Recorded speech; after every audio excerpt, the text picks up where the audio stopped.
There's rumor of a Dirty Dancing sequel. When they offer me $10 million for the sequel, which I wish I'd take. Is this true? I don't know. Há rumores de uma sequela de Dirty Dancing. Quando me oferecem $10 milhões pela sequela, o que eu gostaria de ter aceito. É verdade? Não sei. Antes de o mundo perder Patrick Swayze, a adorada estrela desfez a fachada brilhante de Dirty Dancing para revelar uma verdade para a qual poucos estavam preparados. Por detrás do romance apaixonante e da coreografia lendária, espreitavam-se confrontos amargos, demônios pessoais e um ambiente de pressão que o levou ao limite. Ela ensinou-te a dançar. Sim? Ela ensinou-me o significado de disciplina. Não pode esperar que as coisas sejam entregues de bandeja. Que tenha de se esforçar para as conseguir.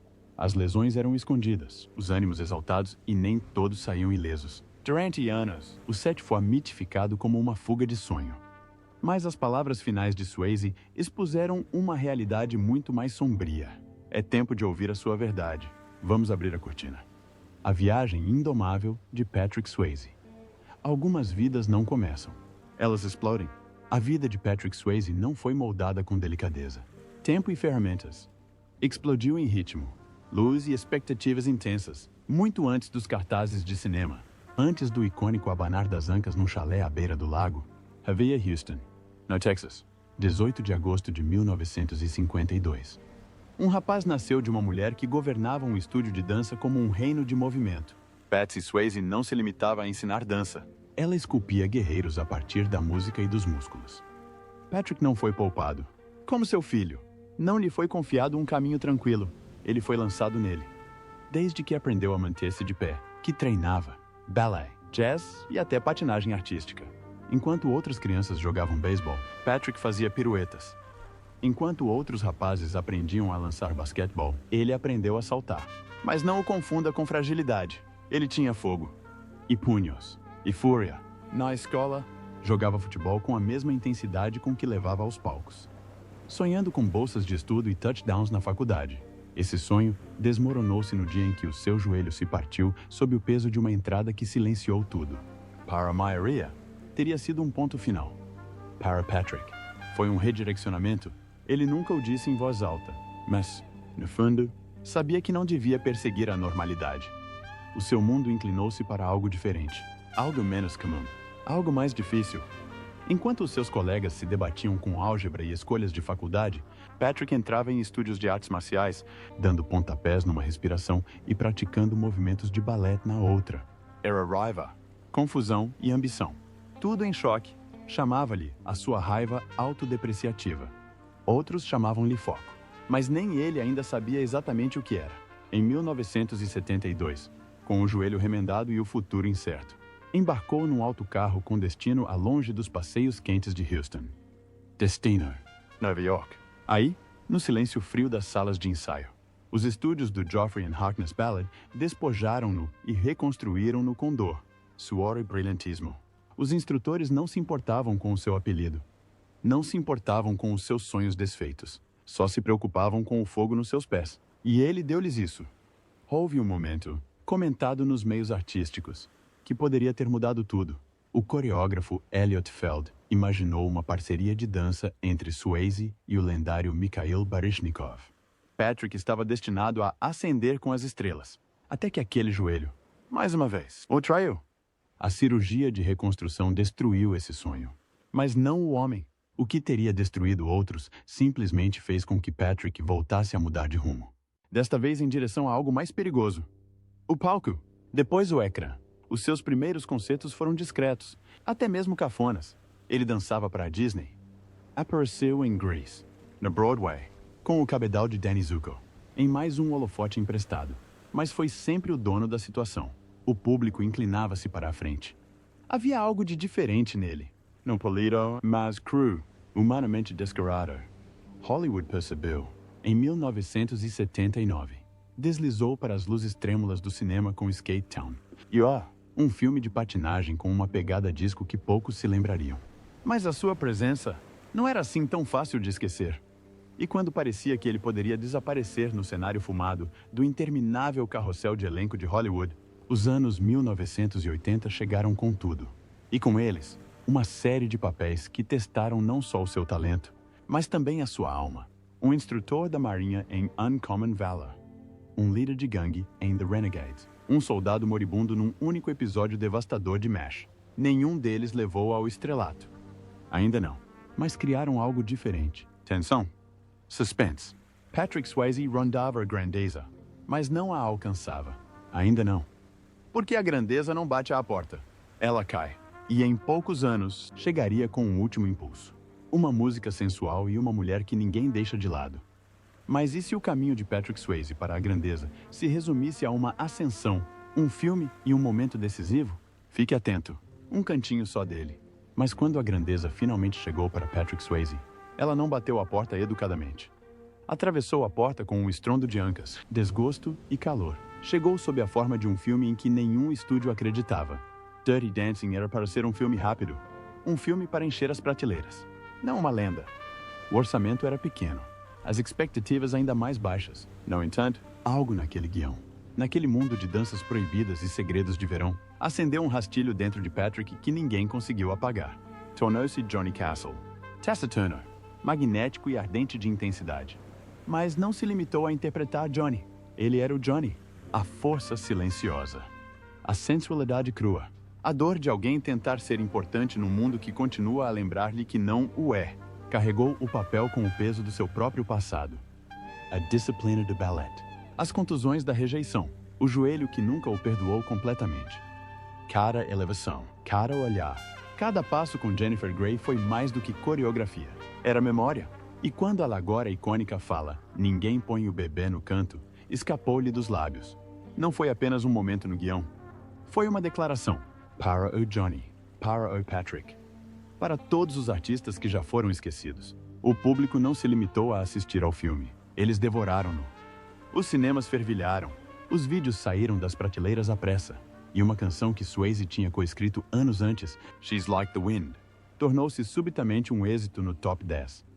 As rádios tocavam a música repetidamente. Os fãs decoravam a letra. O rapaz de Houston, que antes sonhava com bolsas de estudo e patins, dominava agora as ondas hertzianas e os ecrãs. Mas Patrick nunca parou de se mexer. Ele não surfou na onda. Correu atrás da próxima. Em 1990, afastou-se bruscamente da dança e mergulhou no reino etéreo do amor e da perda. Ghost não foi apenas um filme. Foi uma experiência. Ela tocou em algo antigo e doloroso. O medo da morte. A força do amor. A esperança de que algo sobreviva. Como Sam Waite, Patrick foi terno, trágico e inesquecível. Ao lado de Demi Moore e Whoopi Goldberg, interpretou um homem já morto. Desesperado por proteger a mulher que amava, a famosa cena da cerâmica ficou gravada para sempre na cultura pop. E, pela segunda vez, foi nomeado para o Globo de Ouro. Mas mais do que prêmios, Ghost deu-lhe algo diferente: validação. Não era um prodígio de um só filme. Não era apenas um dançarino. Conseguia fazer as pessoas acreditarem no invisível. Um ano depois, mergulhou em Caçadores de Emoção, revelando o seu alter ego sedento de emoções fortes. Na pele de Birdie, o surfista zen criminoso, Patrick realizou saltos de paraquedas, cenas de surf e discursos arrebatadores que misturavam filosofia com adrenalina. Ele não agiu destemidamente. Ele era destemido. Muitas das acrobacias foram dele. Nesse mesmo ano, a revista People nomeou-o o homem mais sexy do mundo, consolidando o seu estatuto de lenda de Hollywood. Mas Patrick nunca se contentou com a fama. Ele não foi feito para passadeiras vermelhas e entrevistas ensaiadas. Foi feito para o trabalho, para o desafio, para a profundidade. Então, naturalmente, zigue-zagueou quando todos esperavam que ele zigue-zagueasse. Em 1995, chocou fãs e críticos ao interpretar uma drag queen em To Wong Foo. Obrigado por tudo, Julie Newmar. A maquilhagem, os vestidos, os saltos. Nada disto ofuscou a sua luz. Pelo contrário, fê-la brilhar ainda mais. Abordou o papel de vida bohème com tanta dignidade, humor e coração que quebrou estereótipos. Ele não zombou. Ele honrou. E o público reparou. Depois veio a dor. Em 1997, durante as filmagens de Cartas de um Assassino, aconteceu uma tragédia. Um acidente a cavalo deixou-lhe as 2 pernas partidas e 4 tendões do ombro rompidos. As filmagens foram interrompidas. A recuperação foi brutal. E os boatos aumentaram. Terminou? Mas Patrick não recuou. Ele retornou. Envolveu-se discretamente em filmes mais pequenos. Papéis emocionantes e até produziu alguns projetos com a sua esposa, Lisa Niemi, a sua parceira de longa data. A sua âncora em todas as tempestades. Em 2001, interpretou um orador motivacional pervertido em Donnie Darko. Foi estranho. Sombria, diferente de tudo o que já tinha feito. Mas era real. E provou-o mais uma vez. Não precisava dos holofotes de um protagonista para deixar uma impressão. Mesmo com a idade, Patrick Swayze continuou a desafiar limites. Atuando em musicais do West End, dobrando filmes de animação e, em 2009, lutando contra um cancro no pâncreas enquanto protagonizava A Fera. Os médicos alertaram-no que a dor era constante, mas interpretava cada fala com garra. Os críticos consideraram-no o seu melhor trabalho. Talvez tivessem razão, porque, desta vez, a luta não aconteceu apenas no ecrã. Estava dentro dele. Mesmo assim, ergueu-se, porque nem o destino conseguiu encurralar Patrick Swayze. Verdades sujas sob a pista de dança. Quando parecia que o ritmo da vida de Patrick Swayze se tinha estabelecido numa dança de cortar a respiração de fama, força e sucesso, uma história antiga surgiu sob a superfície. Uma costurada não com coreografia, mas com tensão, arrependimento e vulnerabilidade crua. Agora, vamos recuar no tempo e descobrir os detalhes da Dirty Dance. O público apaixonou-se. O ano era 1987. Dirty Dancing chegou aos cinemas como uma onda de adrenalina. Química eletrizante, coreografia hipnótica e um final de conto de fadas que parecia demasiado perfeito para ser mentira. Patrick Swayze e Jennifer Grey já não eram atores, eram ícones. Mas a magia no ecrã tinha um ritmo diferente nos bastidores. Um que não se movia em harmonia. Antes de Johnny e Baby se olharem na pista de dança, houve outro set, outro filme e uma história atribulada. Em Amanhecer Violento, um drama da Guerra Fria lançado anos antes, Jennifer e Patrick colidiram pela primeira vez. Não por paixão, mas por desconforto. Patrick, intenso e extremamente focado, portava-se com a mesma disciplina férrea que trazia ao seu treino em artes marciais e à sua formação em dança. Jennifer, pura emoção e instinto. Trabalhava com emoção e vulnerabilidade. As suas energias se chocavam. Nenhuma grande discussão.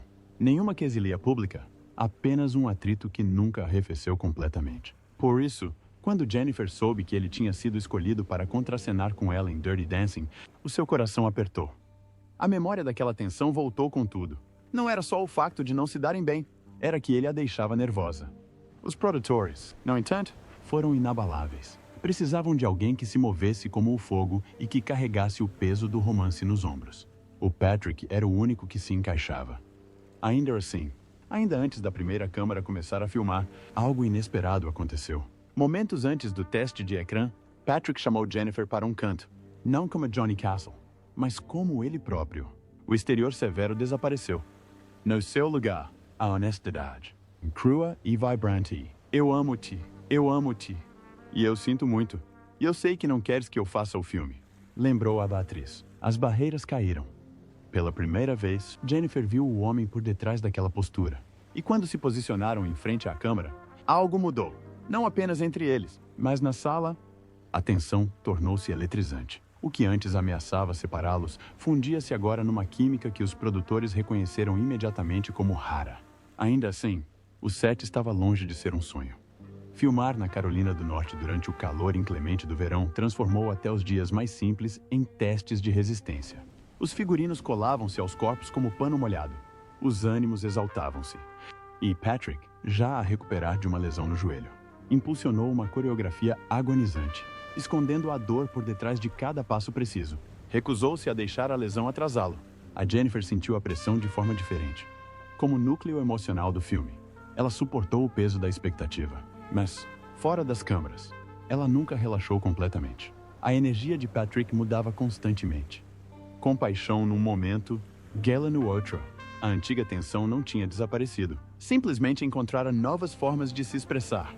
Mesmo nas cenas mais famosas do filme, a dança final, o levantamento épico, havia conflito por detrás da graciosidade. Ele exigia a perfeição. Ela temia o fracasso. Juntos, caminharam no fio da navalha entre a performance e a implosão. Mas, de alguma forma, pouco antes de o fio ceder, entregaram brilhantismo. Enquanto Dirty Dancing transformou Patrick num nome conhecido, poucos se aperceberam da rapidez com que o seu mundo estava a mudar. Longe dos holofotes, construía discretamente um império diferente. Adorava motores que rugiam e jantes que brilhavam. Muscle cars americanos clássicos e Harley Davidsons adornavam as suas garagens privadas. Mas não se tratava apenas de imagem.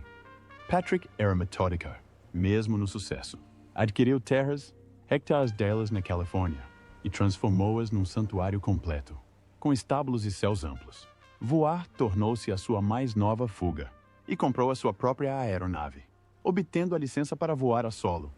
Por detrás da fama, ele e a sua mulher, Lisa, construíram uma vida baseada em sonhos partilhados e investimentos inteligentes. Ele não estava apenas a representar nos ecrãs, estava a preparar-se para a vida além delas.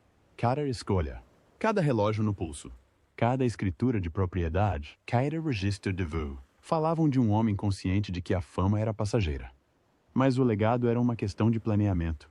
Chegou mesmo a tomar a medida invulgar de garantir a sua saúde e carreira anos antes que outros pensassem. Não era paranoia. Foi uma previsão. Patrick sempre soube que a vida era frágil. Mas e se as fugas de Patrick fossem, na verdade, Calculus, e Dirty Dancing escondesse mais tensão do que romance? Fique colado ao ecrã. O fogo improvisado por trás de Dirty Dancing. Mas assim que o fogo da magia no ecrã começou a arder, a frágil peça por detrás da cortina começou a apagar-se. Enquanto Dirty Dancing pintava um quadro de química e paixão, o cenário contava outra história.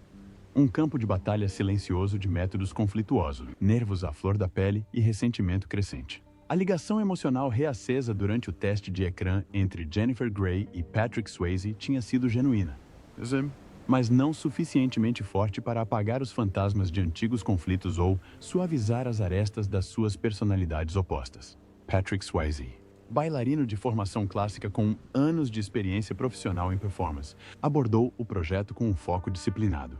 Cada movimento, cada respiração. Cada passo era calculado. A dança era a sua arte e a precisão a sua linguagem. Jennifer, por outro lado, vinha de um lugar instintivo. Não tinha formação em coreografia formal. O seu ponto forte era a espontaneidade emocional. E a sua atuação baseava-se no imprevisível. Esta diferença, antes uma fonte de contraste criativo, rapidamente se tornou um obstáculo. Com o início das filmagens no verão de 1986 em Lake Lure, Carolina do Norte, a tensão aumentou com o calor.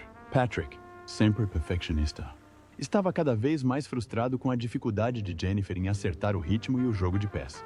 Embora fosse conhecido pelo seu profissionalismo, a sua paciência esgotava-se a cada passo em falso.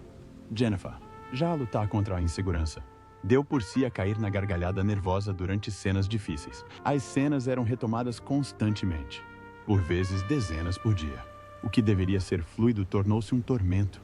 Os membros da equipa recordam momentos em que a dupla se recusava a falar entre as tomadas. Encaravam-se em silêncio até que o realizador ordenasse a ação, momento em que os dois se transformavam, transformando-se perfeitamente em Johnny e Baby. Mas a intensidade não era só representação. As emoções eram reais, fervilhando mesmo por baixo das linhas e dos passos. Não era apenas uma performance, era um frágil equilíbrio entre o amor e o ódio.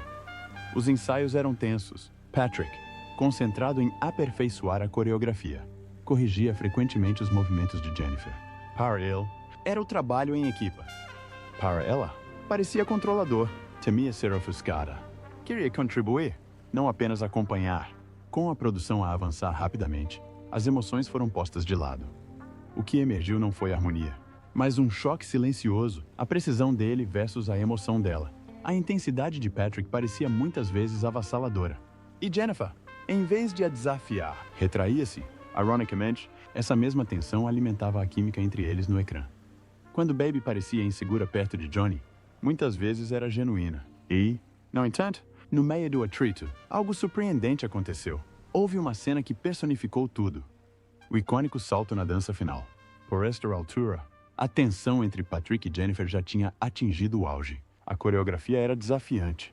Os riscos emocionais eram elevados. A confiança de Jennifer em Patrick fora testada vezes sem conta. O seu corpo estava cansado. O seu espírito se desgastou. E, no entanto, naquele momento, apenas naquele, conseguiram. Não era limpo. Não foi perfeito no ensaio. Mas quando a câmera começou a rodar, algo se alinhou.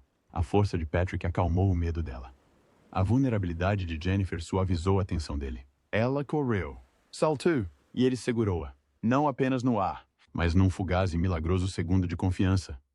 Tornou-se o momento decisivo de Dirty Dancing, um símbolo de entrega e apoio. O que ninguém viu foi o caos que levou até lá chegar. O campo minado emocional por detrás da música.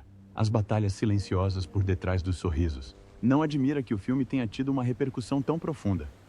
Porque a verdade é que o amor, tal como a dança, não se trata de passos perfeitos. Trata-se de cair e esperar que alguém esteja lá para te derrotar, para te segurar. A tensão por detrás da elevação. Mas, assim que a magia cinematográfica do filme atingiu o auge, o que se desenrolou nos bastidores foi tudo menos gracioso. A frágil trégua entre Jennifer Grey e Patrick Swayze já tinha começado a desmoronar-se no momento em que Dirty Dancing passou das salas de casting para a sala de câmaras. O terno pedido de desculpas que antes parecia apaziguar as suas diferenças soava agora como um eco distante. O que ficou foi uma tempestade de métodos conflituantes, egos feridos e uma corrida contra o tempo. A câmera pode ter captado calor e intimidade, mas fora do ecrã, a relação entre os protagonistas arrefeceu. Patrick Swayze foi preciso até a medula. Um bailarino disciplinado, cuja carreira profissional lhe ensinara que cada movimento era uma promessa, não uma sugestão. Jennifer, por outro lado, apoiava-se no instinto. O seu talento vinha de uma essência emocional, não de 8 tempos e de um trabalho de pés impecável. Ela queria tatear o papel. Ele queria estrutura. A sua arte puxava em direções opostas, e isso transparecia. Os dias de filmagens arrastavam-se, plano após plano, desmoronando-se sob o peso de interações constrangedoras. A intensidade de Patrick não combinava bem com a frágil vulnerabilidade de Jennifer. Cenas que deveriam ter durado poucas horas estendiam-se noite dentro. Ela falhava passos, desatava a rir nervosamente ou encolhia-se ao toque dele. Para ela, era nervosismo. Para ele, era ineficiência. Os membros da equipa sussurravam frequentemente que mal falavam antes das cenas e mal se olhavam depois de o realizador anunciar o corte. No entanto, de alguma forma, cada gota da sua frustração fora do ecrã parecia explodir em eletricidade no ecrã. Quando Johnny repreendeu Baby, a rispidez não estava no guião. Quando Baby hesitou nos seus braços, não foi uma performance. Era real. A tensão que o público adorava vinha do desconforto, não do desejo. A montagem dos olhos famintos foi uma das cenas mais difíceis de filmar, com Jennifer ansiosa e a rir às gargalhadas durante um momento que exigia intimidade e controlo. Patrick, frustrado com o riso constante dela, viu aquilo como uma sabotagem, enquanto ela não se conseguia conter. Mas o realizador Emil Ardolino manteve as câmeras a filmar, e o momento cru e improvisado tornou-se um dos mais genuínos do filme. Ainda assim, a tensão que vinha a crescer há semanas encontrou finalmente o seu teste mais desafiante durante a cena climática do elevador. O elevador, imortalizado em posters, parodiado infinitamente e adorado pelos fãs, foi muito mais do que um floreado de coreografia. Foi um teste de confiança. Jennifer nunca tinha ensaiado o movimento. O seu medo de ser derrubada era profundo, e nenhum treino a convenceu a praticá-lo com antecedência. Swayze, programado para a repetição e a perfeição, não conseguia compreender a sua hesitação. Ele treinou para a exatidão. Ela apoiou-se na intuição. Toda a equipa sabia que só tinha uma oportunidade. As apostas eram altas. As câmeras estavam ligadas. A Jennifer correu. Patrick segurou-a. E naquele momento de cortar a respiração de vulnerabilidade e força, a elevação aconteceu. Só uma vez. Simplesmente perfeito. Sem ensaio. E sob o peso de toda a bagagem emocional que carregavam. Foi um momento esculpido em tensão, sustentado pela adrenalina e registrado para sempre em filme. Mas nem tudo se resolveu naquele último momento. O que Jennifer nunca revelou, pelo menos não na altura, foi o impacto emocional por detrás da máscara. Algo aconteceu durante as filmagens, algo que ela carregou em silêncio durante anos. Não foi por causa de uma deixa perdida ou de um parceiro difícil. Tratava-se de ser uma jovem mulher num mundo de alta pressão, tentando encontrar a sua voz num espaço onde o controle nem sempre era partilhado. Os bastidores de Dirty Dancing não eram apenas uma história romântica a ser contada. Era uma batalha entre o instinto e a disciplina.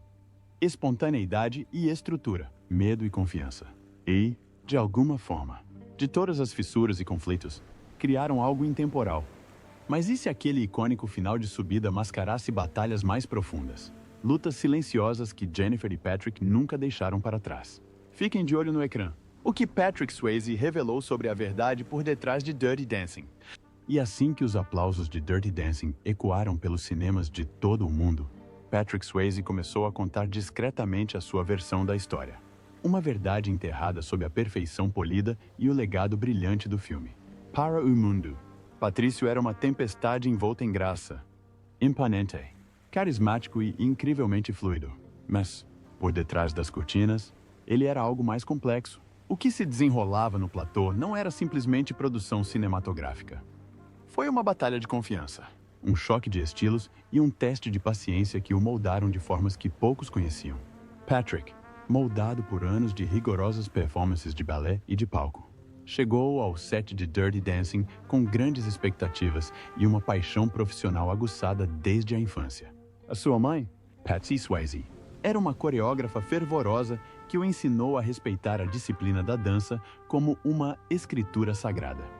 Cada movimento seu provinha da memória muscular e da precisão emocional. Mas Dirty Dancing não era um filme de dança tradicional. Era sobre química, calor e caos. E o caos foi exatamente o que encontrou. Desde o início que Patrick sabia que o papel de Johnny Castle iria desafiar tudo o que lhe tinha sido ensinado. O Johnny não era refinado. Ele não era polido. Era real, cru, terra a terra. Patrick teve de abandonar a elegância a que estava habituado e deixar que o instinto tomasse conta. Não foi fácil para um perfeccionista. A luta para perder o controle tornou-se ainda mais complicada pela energia imprevisível entre ele e a sua colega de elenco, Jennifer Grey. Embora a química entre eles no ecrã fosse efervescente, Swayze não fingia que as coisas estavam perfeitas nos bastidores. Anos após o lançamento do filme, admitiu em entrevistas que se sentia frequentemente frustrado com o processo emocional de Jennifer. Ria-se quando ficava nervosa, às vezes incontrolavelmente. E Patrick, extremamente focado em acertar na cena, nem sempre compreendia essa vulnerabilidade. Mais tarde, confessou que a infame cena em que Johnny passa a mão pelo braço de Baby, fazendo-a soltar uma gargalhada, não estava no guião. Ele ficou irritado. Ela não conseguia parar de rir.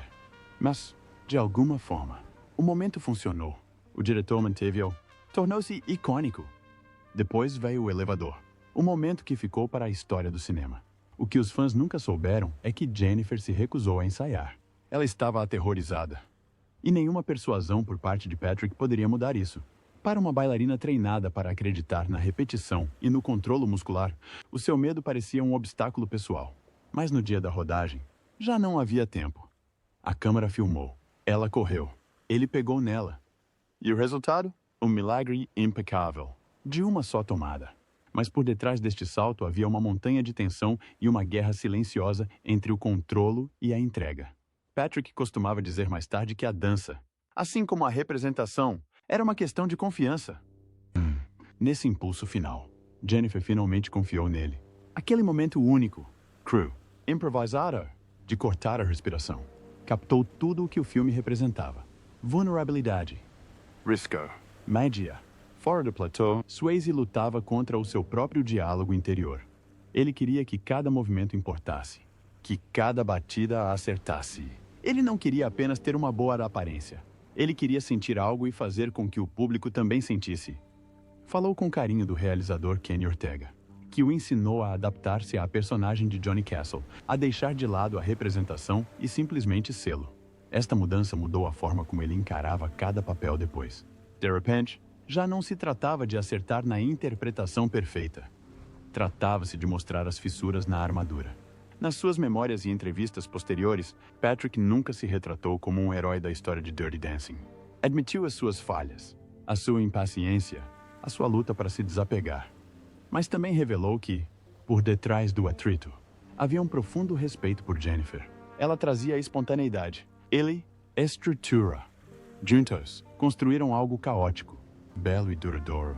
E foi isso que Dirty Dancing foi realmente. Não apenas um filme sobre o amor, mas uma dança real entre duas pessoas que nem sempre caminhavam ao mesmo ritmo, mas que de alguma forma criavam um ritmo que nunca ninguém poderia esquecer. Mas e se a maior história de amor de Patrick não estivesse no ecrã, mas começasse num estúdio de dança muito antes de a fama o encontrar? Stay glued. A verdadeira história de amor de Patrick Swayze e o legado que deixou. Mas logo para lá dos holofotes de Dirty Dancing, onde os corações se animavam e as linhas entre a ficção e o sentimento se esbateram.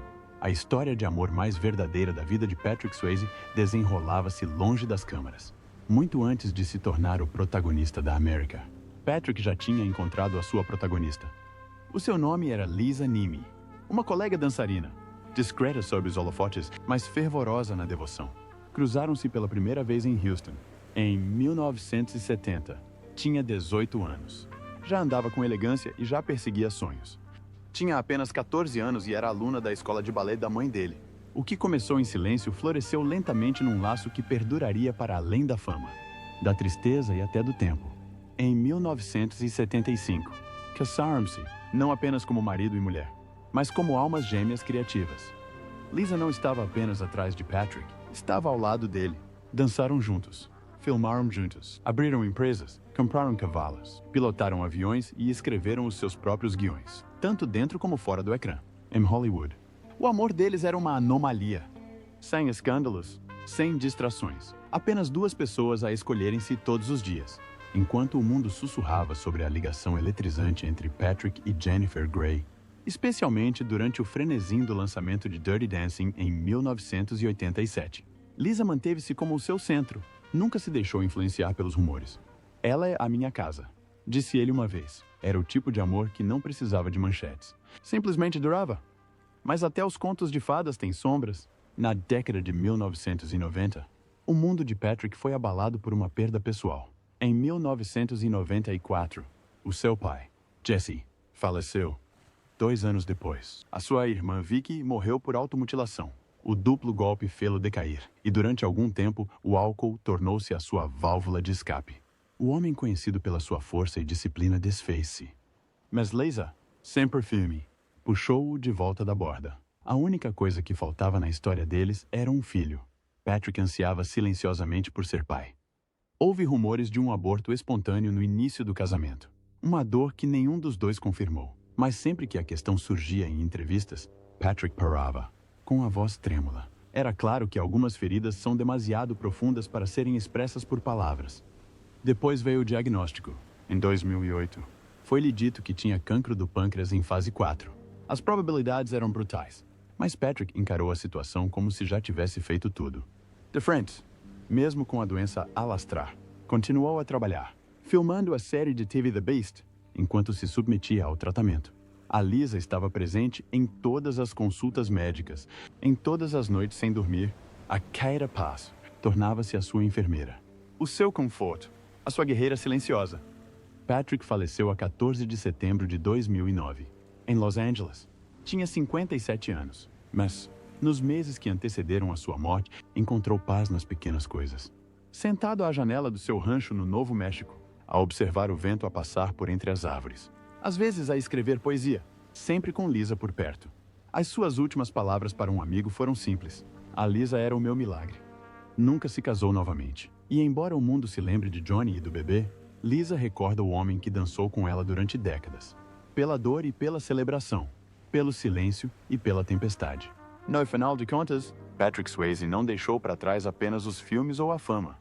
Deixou para trás um amor tão genuíno que fez com que até as suas atuações mais icônicas parecessem ecos da realidade. Mas o que acha que realmente definiu Patrick Swayze? O seu romance na tela? Ou o amor silencioso e inabalável que partilhava fora do ecrã com Lisa? Gostaríamos de saber a sua opinião nos comentários. Não se esqueça de se inscrever.